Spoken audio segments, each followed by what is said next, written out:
আসসালামু আলাইকুম। এটিএন বাংলা সংবাদে সবাইকে স্বাগত জানাচ্ছি। আমি নাইম ফাথুম মুবিন। শুরুতেই সংবাদ শিরোনাম। সরকারকে বেকায়দায় ফেলতে দেশি বিদেশি চক্র তৎপর। চট্টগ্রামে আলিফের কবর জিয়ারত শেষে ধর্ম উপদেষ্টা, হত্যায় জড়িত 15 জন আটক।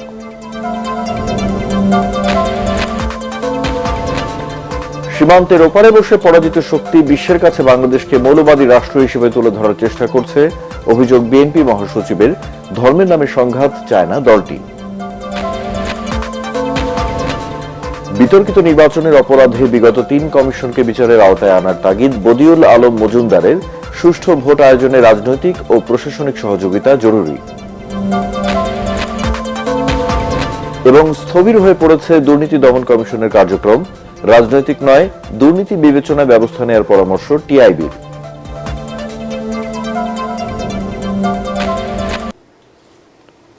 শুনছেন সংবাদ শিরোনাম, এবার বিস্তারিত। অ্যাডভোকেট সাইফুল ইসলাম আলিফের হত্যাকারী যারাই হোক না কেন তাদের ছাড় দেওয়া হবে না বলে জানিয়েছেন ধর্ম উপদেষ্টা আফম খালিদ হোসেন।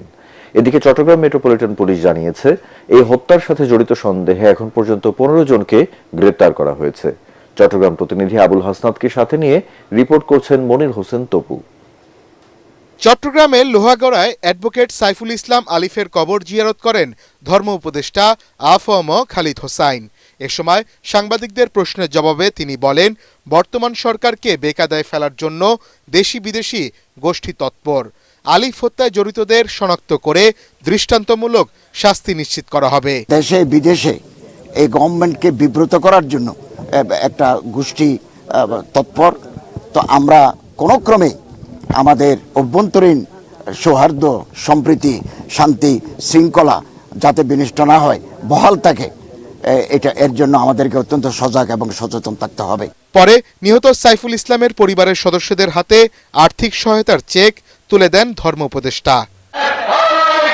এদিকে চট্টগ্রামে পৃথক এক অনুষ্ঠানে গণসংহতি আন্দোলনের প্রধান সমন্বয়কারী জোনায়েদ সাকি বলেন, অভ্যুত্থানকে ব্যর্থ করতে পরিকল্পিতভাবে ইসকনের ব্যানারে আওয়ামী লীগ আইনজীবী আলিফকে হত্যা করেছে। যারা আজকে হিন্দু সম্প্রদায়ের উপর হামলা করবে, মনে রাখবেন এরা সব ফ্যাসিস্টদের দোসর, দেশি বিদেশি এজেন্ট। তারা বাংলাদেশের অভ্যুত্থানকে, এই সরকারকে ধ্বংস করতে চায়। এবং চট্টগ্রাম যেহেতু এখানে বন্দর আছে, তারা ভয়ঙ্কর ষড়যন্ত্র খেলছে। আমাদের জাতীয় সার্বভৌমত্বের উপরে তারা আঘাত হানতে চায়, আর সেই কারণে আমাদের ঐক্যবদ্ধ হতে হবে। নগর পুলিশের অতিরিক্ত উপকমিশনার কাজী তারেক আজিজ জানান, আদালতের সংঘর্ষ ও আইনজীবী হত্যার ঘটনায় এ পর্যন্ত মোট 39 জনকে গ্রেফতার করা হয়েছে।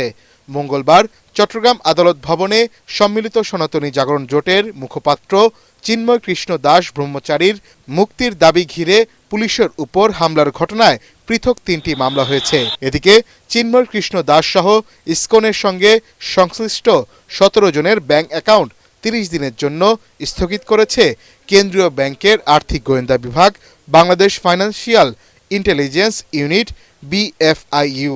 মনির হোসেন তপু, এটিএন বাংলা, ঢাকা। উগ্রবাদী সংগঠন হিসেবে ইসকনকে নিষিদ্ধ করার জোর দাবি জানিয়েছে হেফাজতে ইসলাম বাংলাদেশ। বাদ-জুমা জাতীয় মসজিদ বায়তুল মোকাররমে এক বিক্ষোভ মিছিলে সংগঠনটির নেতারা বলেন, চট্টগ্রামে আইনজীবী সাইফুল ইসলামকে হত্যার পেছনে ইসকনকে ইন্ধন দিয়েছে সাবেক প্রধানমন্ত্রী শেখ হাসিনা ও তার দল আওয়ামী লীগ। দেশে কোনো সংগঠন সন্ত্রাসী কার্যক্রম পরিচালনা করলে দেশের আপামর জনতা একত্রিত হয়ে তা রুখে দেবে বলে জানান হেফাজত নেতারা। রিপোর্ট করেছেন মাজহারুল হক মুহাজির। হিন্দুত্ববাদী সংগঠন ইসকনকে নিষিদ্ধের দাবিতে এবার জাতীয় মসজিদ বায়তুল মোকাররমের সামনে বিক্ষোভ সমাবেশ করেছে হেফাজতে ইসলামী বাংলাদেশ। শুক্রবার জুমার নামাজের পর বিক্ষোভ সমাবেশে ভারত বিরোধী স্লোগান দেয় হেফাজত ইসলামের নেতাকর্মীরা। উগ্র সন্ত্রাসী ইসকনকে বাংলাদেশে নিষিদ্ধ করতে হবে। হেফাজতের নেতারা বলেন, ইসকন কোনো হিন্দু সংগঠন নয়, তারা একটি জঙ্গি সংগঠন। আমরা আল্লাহর কসম করে বলছি, যদি বাংলাদেশের তাওহীদি জনগণ একটাবার জেগে ওঠে, এর আগের মানুষ যাতে পালানোর পথ পেয়েছে, আপনারা কিন্তু পালানোর পথে পাবেন না ইনশাআল্লাহ। বাংলাদেশে ইসলাম আর মুসলমানদের বিরুদ্ধে ষড়যন্ত্র করে পরিষ্কার বলে দিতে চাই, আমরা পুলটি বলি নয়। চট্টগ্রামে আইনজীবী সাইফুল ইসলাম আলিফ হত্যা মামলা নির্দেশদাতা হিসেবে শেখ হাসিনাকে আসামি করার দাবি জানান হেফাজত নেতা মাওলানা মামুনুল হক। জঙ্গিবাদী সশস্ত্র সংগঠন হিসেবে সৌদি আরব, চায়না, মালয়েশিয়া সহ পৃথিবীর বহু রাষ্ট্রের মতো বাংলাদেশেও ইসকনকে নিষিদ্ধ করতে হবে। জন্য জীবন দিয়েছে, ভারতীয় আধিপত্যবাদকে বাংলাদেশ থেকে রুখে দেওয়া হবে ইনশাআল্লাহ। এ সময় মুসলমানদের বিরুদ্ধে কেউ ষড়যন্ত্র করলে আবারও শাপলা চত্বর দেখতে হবে বলে হুঁশিয়ারি দেন হেফাজত নেতারা। সরকার অথবা বিচার বিভাগ যদি গড়িমসি করে, হেফাজতে ইসলাম বৃহত্তর কর্মসূচি। মাসহারুল হক মুহাজির, এটিএন বাংলা, ঢাকা। আমাদের দেশের পথে যদি আপনারা সীমান্তের ওপারে বসে পরাজিত শক্তি বিশ্বের কাছে বাংলাদেশকে মৌলবাদী রাষ্ট্র হিসেবে তুলে ধরার চেষ্টা করছে বলে অভিযোগ করেছেন বিএনপি মহাসচিব মির্জা ফখরুল ইসলাম আলমগীর। বিএনপি ধর্মের নামে সংঘাত চায় না বলে জানান তিনি। রাজধানীতে এক অনুষ্ঠানে তিনি বলেন, অর্জিত বিজয় যাতে বৃথা না যায় তা নিশ্চিতে সবাইকে সজাগ থাকতে হবে, চক্রান্তকারীদের প্রতিরোধ করতে হবে। কামরুজ্জামান রাজবীর রিপোর্ট। রাজধানীর কৃষিবিদ ইনস্টিটিউট মিলনায়তনে ছাত্র কনভেনশনের আয়োজন করে ঢাকাস্থ ঠাকুরগাঁও জেলা ছাত্র পরিষদ। এতে যোগ দিয়ে বিএনপি মহাসচিব মির্জা ফখরুল ইসলাম আলমগীর বলেন, ছাত্ররাই ভ্যানগার্ড হয়ে ফ্যাসিস্টদের কবল থেকে দেশকে রক্ষা করেছে, কিন্তু এখনও দেশ পুরোপুরি মুক্ত হয়নি। পরাজিত শক্তি দেশকে আবারও অন্ধকারের দিকে নিয়ে যাওয়ার ষড়যন্ত্র করছে। ধর্মের নামে বিভাজন তৈরি করে দেশকে অস্থিতিশীল করার চক্রান্তের বিরুদ্ধে সবাইকে রুখে দাঁড়ানোর আহ্বান জানান মির্জা ফখরুল। এ সময় ছাত্রদের দায়িত্বশীল ভূমিকা পালনের তাগিদ দিয়ে তিনি বলেন, হঠকারী কিছু করা যাবে না। সীমান্তের ওপারে বসে আছে, ওখান থেকে নতুন নতুন চক্রান্ত ষড়যন্ত্র করা হচ্ছে। প্রতি মুহূর্তে তারা এক একটা ঘটনা ঘটিয়ে সেটাকে ফেনাপ করে পৃথিবীতে বিশ্বে দেখাতে চায় যে বাংলাদেশ নাকি মৌলবাদীদের দেশ হয়ে গেছে। ঘটনা তো তা না। এই আনন্দে আমাদের থাকার কোনো অবকাশ নাই যে আমরা জিতে গেছি, সব হয়ে গেছে। আমাদের মাথার উপরে সে খড়গ এখন আছে এবং চতুর্দিকে কিন্তু তারা চেষ্টা করছে আবার অন্ধকারে নিয়ে যাওয়ার। এই জন্য খুব সজাগ থাকতে হবে, সতর্ক থাকতে হবে। কোনো রকম হঠকারিতা, কোনো রকম বিশৃঙ্খলা যেন কেউ করতে না পারে, সৃষ্টি না করতে পারে, সেটাকে রুখে দিতে হবে। অন্যদিকে জাতীয় প্রেস ক্লাবে খেলাফত আন্দোলনের প্রতিষ্ঠা বার্ষিকী উপলক্ষে আলোচনা সভায় বিএনপির স্থায়ী কমিটির সদস্য নজরুল ইসলাম খান বলেন, ফ্যাসিবাদের পতনে শহীদদের রক্তের ঋণ শোধ করতে হবে। পতিত স্বৈরাচার যাতে আবারও মাথাচাড়া দিতে না পারে, সেজন্য সবাইকে ঐক্যবদ্ধ থাকতে হবে। শুধু যদি আমরা ঐক্যবদ্ধ থাকতে পারি তাহলেই আমরা বিজয়ী হব। আমাদের এই ঐক্য ভাঙ্গার চেষ্টা হবে নানান কৌশলে, নানান ষড়যন্ত্র করে, কিন্তু দেশের স্বার্থে, ভবিষ্যতের প্রজন্মের স্বার্থে, স্বাধীনতার সার্বভৌমত্বের স্বার্থে আমাদের ঐক্যবদ্ধ থাকতে হবে। তিনি অভিযোগ করেন, নানামুখী দাবি আদায়ের আন্দোলন যৌক্তিক হলেও স্বাভাবিক নয়। এর পেছনে পরাজিত ফ্যাসিস্ট শক্তির ইন্ধন রয়েছে। সবাই মিলে এমন একটা ঐক্য গড়ে তুলুন যাতে করে কেউ। কামরুজ্জামান রাজীব, এটিএন বাংলা, ঢাকা। ক্ষমতাচ্যুত ফ্যাসিস্ট সরকার বাংলাদেশ জামায়াতে ইসলামের শীর্ষ নেতাদের বিচারের নামে হত্যা করেছে বলে অভিযোগ করেছেন দলটির আমির ডাক্তার শফিকুর রহমান। যশোরে এক পথসভায় কথা জানিয়ে তিনি বলেন, জুলাই বিপ্লবের পরেও দলের নেতাকর্মীরা উল্লাসে ফেটে পড়েনি, বরং সৃষ্টিকর্তার প্রতি সুক্রিয়া জ্ঞাপন করেছে। এ কারণে দেশের কোনো প্রান্ত থেকে দলের নেতাকর্মীদের বিরুদ্ধে কোনো অভিযোগ ওঠেনি বলে উল্লেখ করেন ডাক্তার শফিকুর রহমান। আমরা এমন একটি বাংলাদেশ করতে চাই যেই বাংলাদেশের মানুষের মধ্যে জাতপাত, দল ধর্মের ব্যবধান থাকবে না। সমস্ত মানুষ এদেশের নাগরিক হিসাবে তারা মর্যাদার সাথে তাদের সকল বৈধ অধিকার নিজ নিজ জায়গা থেকে তারা ভোগ করবে। বিতর্কিত নির্বাচন করার অপরাধে বিগত 3 নির্বাচন কমিশনকে বিচারের আওতায় আনার তাগিদ দিয়েছেন নির্বাচন ব্যবস্থা সংস্কার কমিশনের প্রধান ডক্টর বদিউল আলম মজুমদার। রাজধানীর এফডিসিতে এটিএন বাংলার স্টুডিওতে আয়োজিত ছায়া সংসদ অনুষ্ঠানে তিনি এই তাগিদ দেন।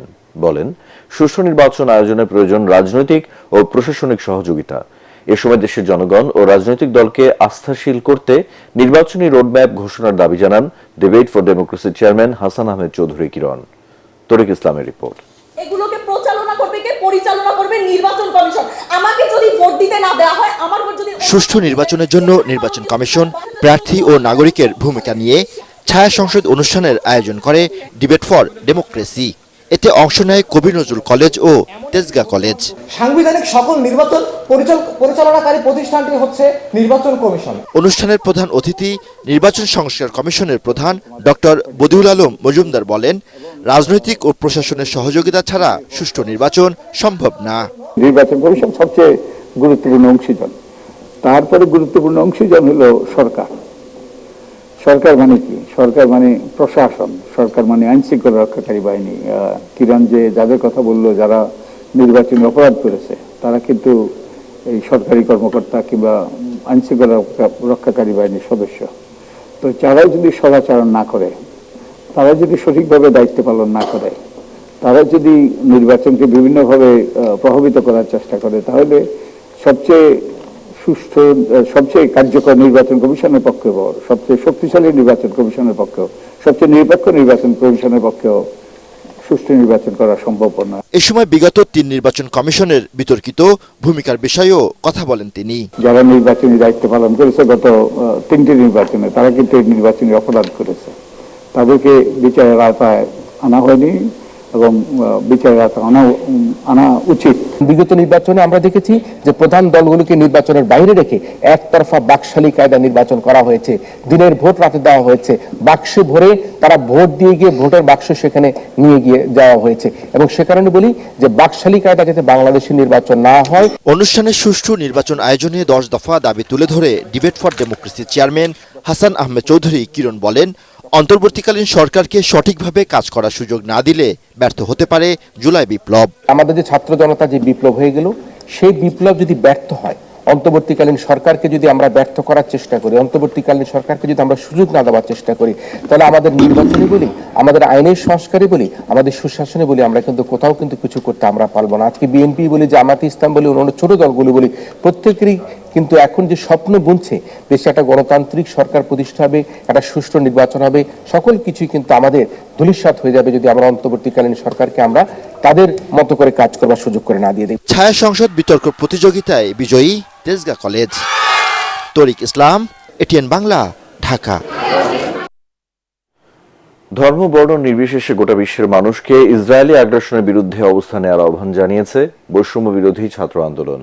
সমন্বয়করা বলেন, ফ্যাসিবাদের বিরুদ্ধে বাংলাদেশের ছাত্র জনতা যেভাবে এক হয়েছে, সেভাবেই ফিলিস্তিনের গণহত্যা বন্ধ করতে ঐক্যবদ্ধ হতে হবে মুক্তিকামী সব প্রভাবশালী রাষ্ট্রকে। ঢাকা বিশ্ববিদ্যালয়ের আন্তর্জাতিক ফিলিস্তিনি সংহতি দিবস উপলক্ষে মার্চ ফর প্যালেস্টাইন কর্মসূচি থেকে এ প্রতিবাদ জানান কয়েকশো শিক্ষার্থী। রিপোর্ট করছেন আদ্দিন সজীব।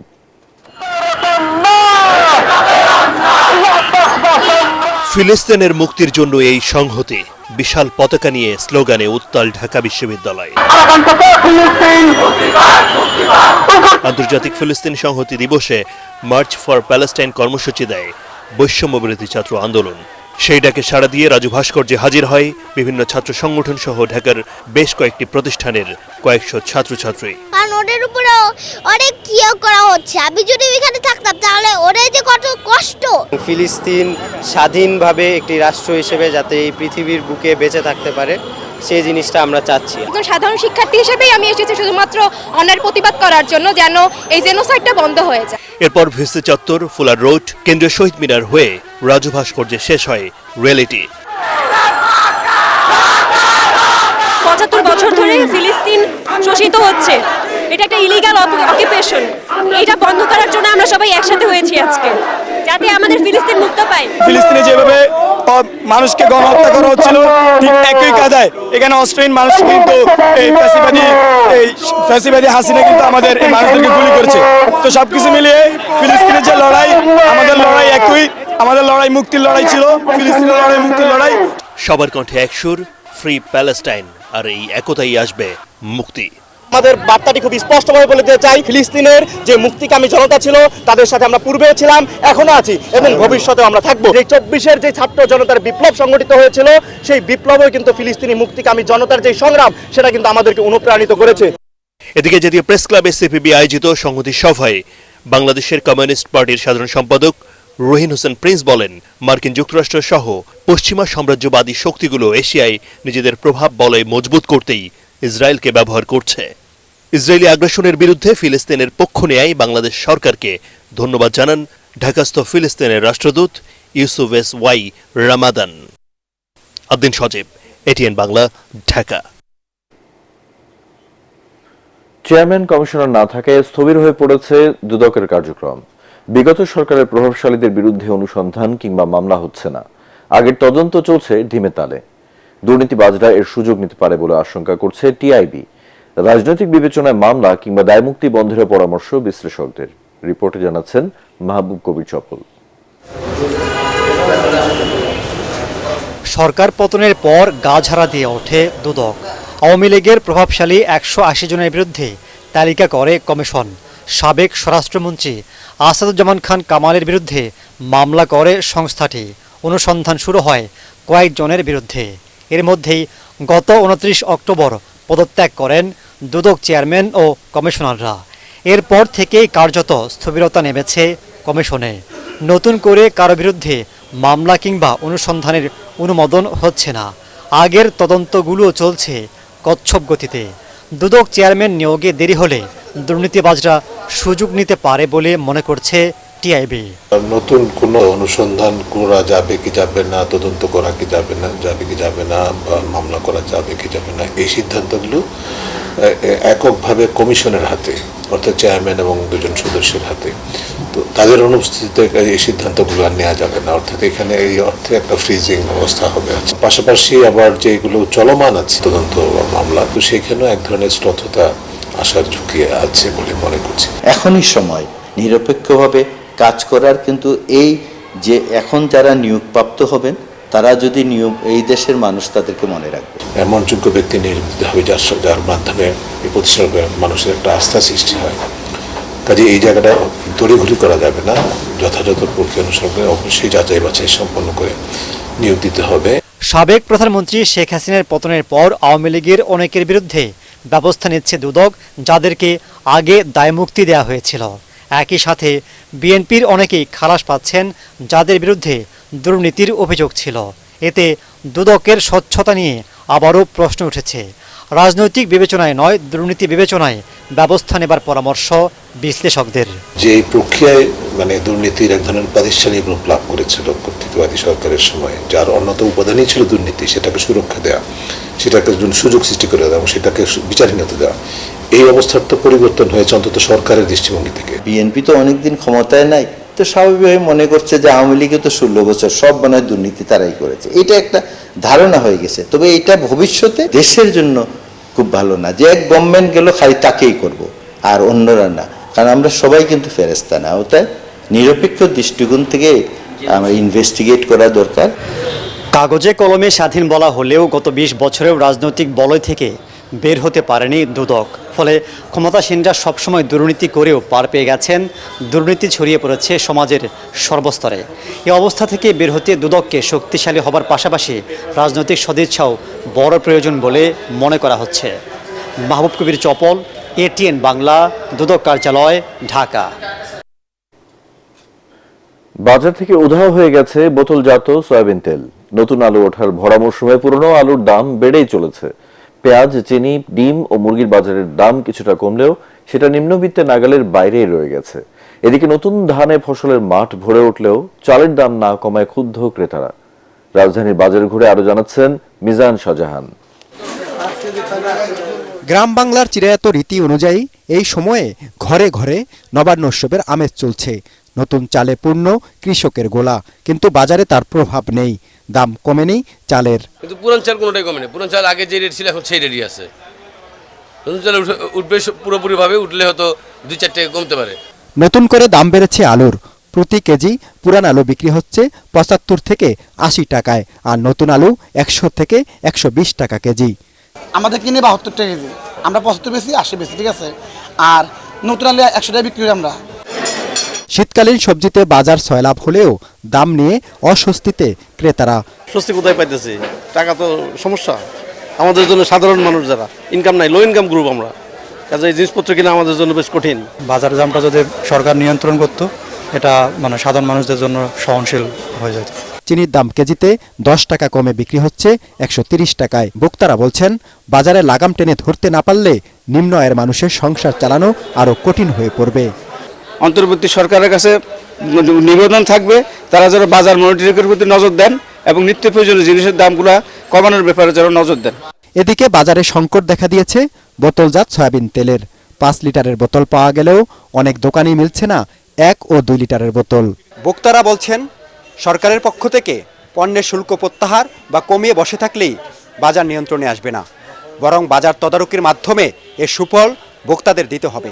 তারা এও বলছেন যে খুচরা বাজারে অভিযান চালিয়ে বাজার নিয়ন্ত্রণ করা যাবে না, বাজার নিয়ন্ত্রণ করতে হবে পাইকারি বাজার তথা যেখানে সিন্ডিকেট করা হচ্ছে তা ভেঙে দিয়ে। মিজান শাহজাহান, এটিএন বাংলা, ঢাকা। ইসকন অনুসারীদের হামলায় শহীদ আইনজীবী সাইফুল ইসলাম আলিফের হত্যাকারীদের দ্রুত আইনের আওতায় আনার দাবি জানিয়েছে জাতীয় নাগরিক কমিটি। রাজধানীর মিরপুর 10 নম্বর গোল চত্বরে বিক্ষোভ মিছিল করে কমিটির নেতারা বলেন, দেশে বিশৃঙ্খলা সৃষ্টিকারী আওয়ামী ফ্যাসিবাদের দোসরদের রুখে দিতে সবাইকে সতর্ক থাকার আহ্বান জানান। এ সময় গণ অভ্যুত্থানে শহীদ পরিবার এবং আহতদের পুনর্বাসনের দাবিও জানান তারা। সেই সাথে হত্যাকারী আওয়ামী লীগের নেতাকর্মীদের বিচার সহ 3 দফা দাবি তুলে ধরেন নাগরিক কমিটির নেতারা। অতি দ্রুত সকল খুনিদের বিচারের দাবি করি। একই সাথে অ্যাডভোকেট সাইফুল হত্যার সাথে যারা জড়িত তাদের বিচারের দাবি এবং শহীদ পরিবার ও আহত পরিবারের পুনর্বাসনের দাবি। নির্বাচনের জন্য সংস্কারের মতো চলমান একটি প্রক্রিয়া কোনো শর্ত হতে পারে না বলে মন্তব্য করেছেন বিএনপি চেয়ারপারসনের উপদেষ্টা ও সাবেক সংসদ সদস্য জহির উদ্দিন স্বপন। বরিশালের গৌর নদীতে বিএনপির প্রতিনিধি সভায় তিনি এই মন্তব্য করেন। এ সময় তিনি অভিযোগ করেন, আওয়ামী লীগ এবং শেখ হাসিনা বিহীন বাংলাদেশে মানুষ শান্তিতে থাকুক একটি গোষ্ঠী তা চায় না। এ কারণে দেশের ভেতর কৃত্রিমভাবে রাজনৈতিক, সামাজিক ও ধর্মীয় সংকট সৃষ্টির অপচেষ্টা চালানো হচ্ছে। রাজধানীর নিউ মার্কেটে নিষিদ্ধ পলিথিন ব্যাগ উদ্ধারে অভিযান পরিচালনা করেছে ভ্রাম্যমাণ আদালত। পরিবেশ, বন ও জলবায়ু পরিবর্তন মন্ত্রণালয়ের অতিরিক্ত সচিব তপন কুমার বিশ্বের পরিচালিত এই ভ্রাম্যমাণ আদালত বিভিন্ন প্রতিষ্ঠানে অভিযান চালিয়ে পলিথিন জব্দ করে। এ সময় তিনি জানান, এ পর্যন্ত পলিথিন ব্যাগ উৎপাদনকারী 349টি প্রতিষ্ঠানকে 19,29,900 টাকা জরিমানা করেছে ভ্রাম্যমাণ আদালত। এ সময় বাজারে আসার আগে ক্রেতাদের পাট অথবা কাপড়ের ব্যাগ নিয়ে আসার তাগিদ দেন তিনি। পরিবেশ দূষণ রোধে সকলকে সহযোগিতা করতে এগিয়ে আসারও আহ্বান জানান তিনি। আপনাদেরকে বলবো যে কোনো ধরনের পলিথিন ব্যাগ আপনার শপিং ব্যাগ আপনারা রাখবেন না। এখন আপনারা বলবেন যে তাহলে আমাদের বিকল্পটা কি? বিকল্প নিয়েও কিন্তু আমাদের কার্যক্রম আছে। পাটের ব্যাগ, চটের ব্যাগ, কাপড়, এই সমস্ত বিষয় কিন্তু আমরা ব্যবস্থা নিচ্ছি। তো সুতরাং বিকল্পও চলছে, পাশাপাশি ব্যবহার থেকে আপনাদের যে কোনোভাবেই মুক্ত হতে হবে। এ পর্যায়ে আল আরাফা ইসলামী ব্যাংক অর্থ সংবাদ।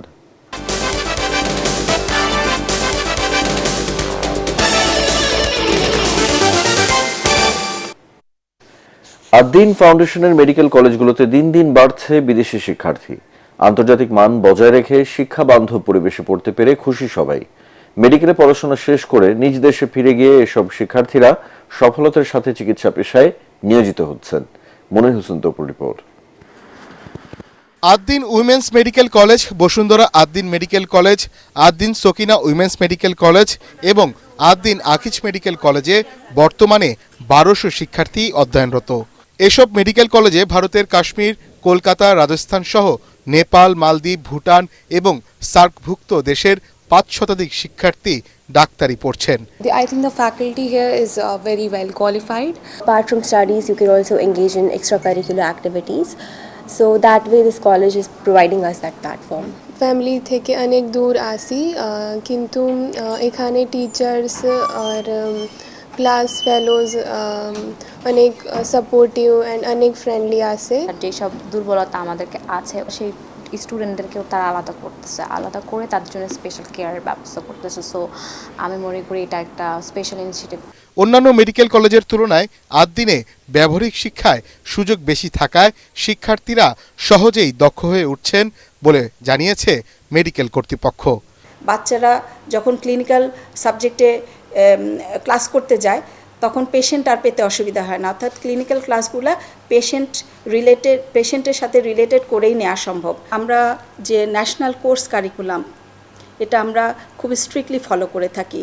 মেয়েদের যে হোস্টেল, এই হোস্টেলটা একটা পার্ট হচ্ছে এখানে কলেজের ভিতরেই, তার মানে হোস্টেল, কলেজ, হাসপাতাল, এই প্রিমিসেসের বাইরে কিন্তু ওকে বেরোতে হচ্ছে না। সব মিলিয়ে একটা ভালো রেজাল্ট, ভালো পরিবেশ, এইটা মিলিয়েই একটা সুনামের জায়গায় আমরা দাঁড়িয়েছি। ফলে আমাদের এখানে ওই 50% বিদেশি স্টুডেন্টদের কোনো ঘাটতি আলার মতো হয় না। মেডিকেল কলেজের সাথেই হোস্টেল সুবিধা, লাইব্রেরি, সুইমিং পুল, জিম এবং বিভিন্ন এক্সট্রা কারিকুলাম সুবিধা রয়েছে। মনির হোসেন তপু, এটিএন বাংলা, ঢাকা। এবার সন্ধানী লাইফ ইন্স্যুরেন্স আন্তর্জাতিক সংবাদ।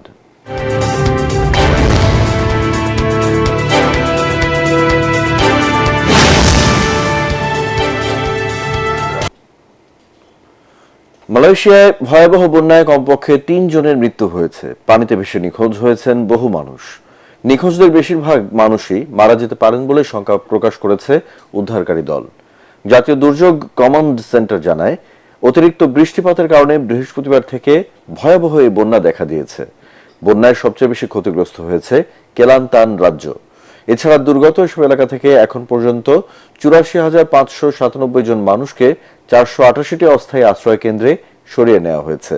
এরই মধ্যে কেলান্তান রাজ্য থেকে 56,000-এর বেশি এবং তেরেঙ্গানু রাজ্য থেকে 21,264 জন মানুষকে উদ্ধার করেছে দুর্যোগ মোকাবেলা বাহিনী।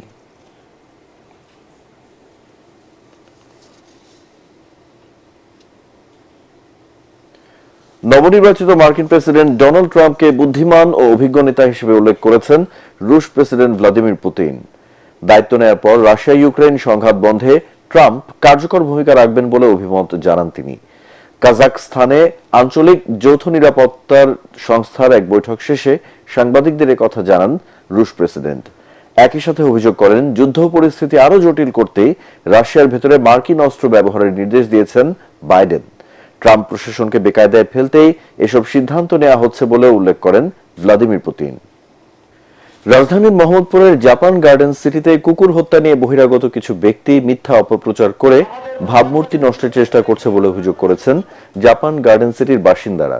জাপান গার্ডেন সিটির সামনে আয়োজিত মানববন্ধনে তারা বলেন, গত কয়েক বছরে সেখানে 47টিরও বেশি কুকুর কামড়ানোর ঘটনা ঘটেছে। উপদ্রব বেড়েছে বহিরাগত কুকুরের, জানিয়ে শিশু ও বৃদ্ধদের নিরাপত্তা নিয়ে তারা শঙ্কিত।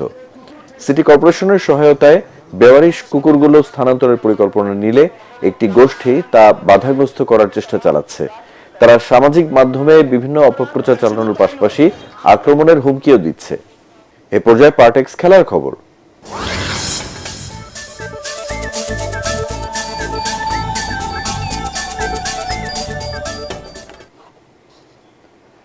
সিরিজ জয়ের মিশনে মিরপুরের শনিবার দ্বিতীয় ওয়ানডেতে আয়ারল্যান্ডের মুখোমুখি হবে বাংলাদেশের মেয়েরা। দুপুরে ম্যাচ পূর্ববর্তী সংবাদ সম্মেলনে টাইগ্রেস কোচ নাসির উদ্দিন ফারুক বলেন, আইরিশদের চেয়ে তার দল শক্তিমত্তায় এগিয়ে থাকবে। সকাল 10টায় মাঠে নামবে দুদল। রিপোর্ট করছেন এস এম আশরাফ। সিরিজের প্রথম ম্যাচেই অনেক রেকর্ড গড়ে নিগার সুলতানা জ্যোতির দল। প্রথমবারের মতো ওয়ানডেতে 250 রানের মাইল ফলক পার, সর্বোচ্চ ব্যবধানে জয়, সর্বোচ্চ বাউন্ডারি। দুদলের শক্তিমত্তার এসব দিক তুলে ধরে বাংলাদেশের কোচ বলেন, তার মেয়েরা আত্মবিশ্বাস নিয়েই মাঠে নামবে। আয়ারল্যান্ডের আমার কাছে মনে হয় ওরা ডিপেন্ড করে পেস বা বোলিং সাইডটা ওরা ডিপেন্ড করে সুইংয়ের উপরেই, যে প্রথম 10 থেকে 15 ওভার যদি আমরা সুইংটা হ্যান্ডেল করতে পারি তো আমাদের মনে হয় ওই জায়গাটা আমাদের কনসার্নটা বেশি। দলের সুপ্তার অন্তর্ভুক্তি ব্যাটিং অর্ডারকে আরো শক্তিশালী করেছে বলেই মনে করেন বাংলাদেশের কোচ। এছাড়া ডট বল কম খেলার দিকে গুরুত্ব দেওয়ার কথাও বলেন তিনি। একটা পজিটিভ দিকও আমার বলতে হবে যে আমরা কিন্তু ওই যে 252 রেকর্ডের মধ্যেও কিন্তু আরেকটা রেকর্ড যে আমরা ফার্স্ট টাইম 27 বাউন্ডারি মেরেছি। তো এটা কিন্তু ধরেন আপনার একটা আমাদের বড় টিমের সাথে কিন্তু ডিফারেন্সটা হয়ে যায় যে ডট বলের রেশিওটা হচ্ছে ওদেরও ডট বল থাকে, বাট ওরা বাউন্ডারিটা বেশি মারে। আসন্ন ওয়েস্ট ইন্ডিজ সিরিজের প্রস্তুতি আয়ারল্যান্ডের বিপক্ষে ম্যাচগুলো দিয়েই সারতে চায় Bangladesh. S M Ashraf, ATN Bangla, Dhaka. কিংস্টনে দ্বিতীয় টেস্টে শনিবার ওয়েস্ট ইন্ডিজের মুখোমুখি হবে বাংলাদেশ। অ্যান্টিগুয়ায় প্রথম টেস্ট 201 রানে পরাজিত হয় মেহেদী হাসান মিরাজের দল। ব্যাটিংয়ে এখনো ছন্দ খুঁজে পাচ্ছে না টাইগাররা। বড় কোনো জুটি গড়তে না পারায় ভুগতে হচ্ছে বাংলাদেশকে। কোচ ফিল সিমন্স এবং সালাউদ্দিনের অধীনে অনুশীলনে সেই ব্যাটিং নিয়েই কাজ করছেন মাহমুদুল হাসান জয়, শাহাদাত হোসেনরা। যদিও বোলিংয়ে তাসকিন আহমেদ, হাসান মাহমুদরা নিজেদের সেরাটাই দেওয়ার চেষ্টা করছেন। শনিবার রাত 9টায় মুখোমুখি হবে দুদল। সাভারে তৃতীয় দিনের মতো অনুষ্ঠিত হচ্ছে ইস্পাহানের প্রথম আলো আন্তর বিশ্ববিদ্যালয় ফুটবল প্রতিযোগিতা। উপজেলার বিরুলিয়া ইউনিয়নের দত্তপাড়া এলাকায় ড্যাফোডিল ইন্টারন্যাশনাল ইউনিভার্সিটির মাঠে খেলা অনুষ্ঠিত হচ্ছে। আজকের খেলায় প্রথম পর্বে অংশ নেয় সাউথ ইস্ট ইউনিভার্সিটি বনাম international university of business technology. দ্বিতীয় খেলা হচ্ছে ইন্ডিপেন্ডেন্ট ইউনিভার্সিটি বনাম ড্যাফোডিল ইন্টারন্যাশনাল ইউনিভার্সিটির মধ্যে। এছাড়া তৃতীয় খেলায় অংশগ্রহণ করে স্টেট ইউনিভার্সিটি অব বাংলাদেশ এবং ফার ইস্ট ইন্টারন্যাশনাল ইউনিভার্সিটি।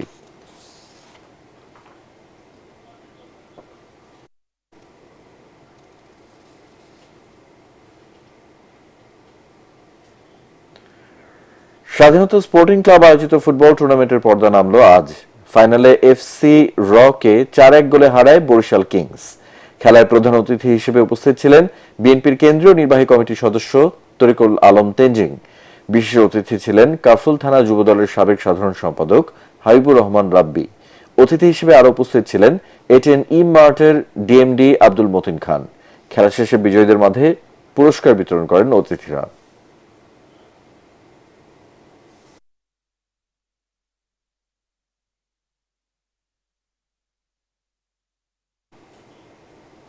শেষ করার আগে সংবাদ শিরোনামগুলো এক নজরে আরেকবার। সরকারকে বেকায়দায় ফেলতে দেশি বিদেশি চক্র তৎপর।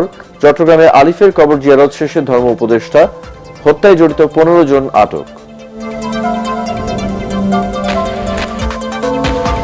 সীমান্তের ওপারে বসে পরাজিত শক্তি বিশ্বের কাছে বাংলাদেশকে মৌলবাদী রাষ্ট্র হিসেবে তুলে ধরার চেষ্টা করছে, অভিযোগ বিএনপি মহাসচিবের।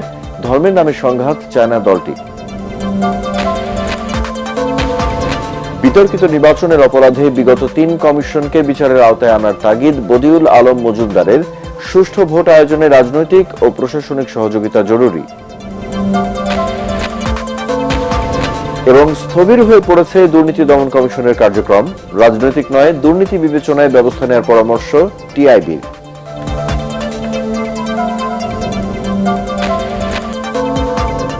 পরবর্তী সংবাদ দেখার আমন্ত্রণ জানিয়ে এখনকার মতো শেষ করছি। এটিএন বাংলা সংবাদ ইউটিউবে দেখতে ব্রাউজ করুন youtube/ATN Bangla News। ধন্যবাদ।